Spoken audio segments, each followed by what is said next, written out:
How to create a supplier record in AAAPOS RetailManager. The suppliers window is used to record all the relevant details about your suppliers. It also records every transaction you have performed with each supplier, including all goods received and returned goods transactions. It is not mandatory to use the suppliers window. For retail businesses which receive the stock they sell from suppliers, keeping track of suppliers is essential. To create a supplier record, go to the Information menu and choose Suppliers, or press Ctrl+P. The Suppliers window appears. You also can create a supplier record when you do the goods received and the purchase orders.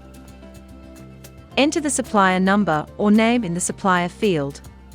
If you want RetailManager to automatically allocate a unique supplier number to a supplier, press F5.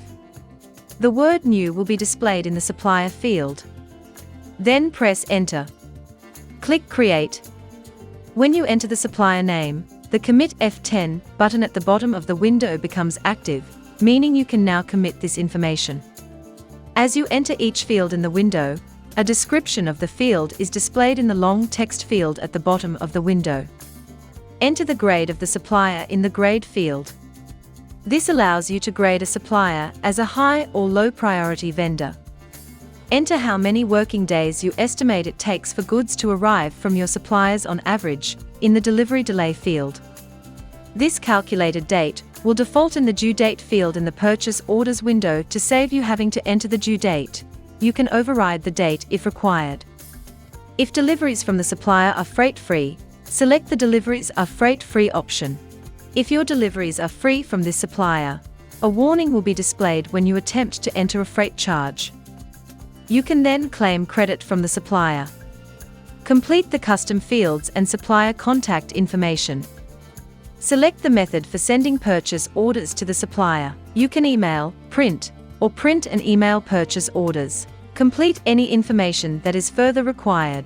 If applicable, select the supplier registered for GST option and enter the supplier's ABN field. Please note, it is extremely important that you enter the supplier's ABN number, or if you don't know it, just make it all zeros. This is important because when receiving goods from a supplier with no ABN number, the stock item tax code will change to GNR, goods not registered, regardless of what tax code you have set for a product. Select the Automatically Reject Back Orders option if you want RetailManager to reject back orders from this supplier. When you receive part of an order through the Goods Received window, RetailManager will reject the rest of the items and cancel the order. Select the Hide in Searches or Reports option if you don't want this supplier to appear in search lists and reports. You can still display the supplier's record in the Suppliers window. Click the Contact To tab if you have a second contact, and complete the fields. Click Commit or press F10 to commit the information.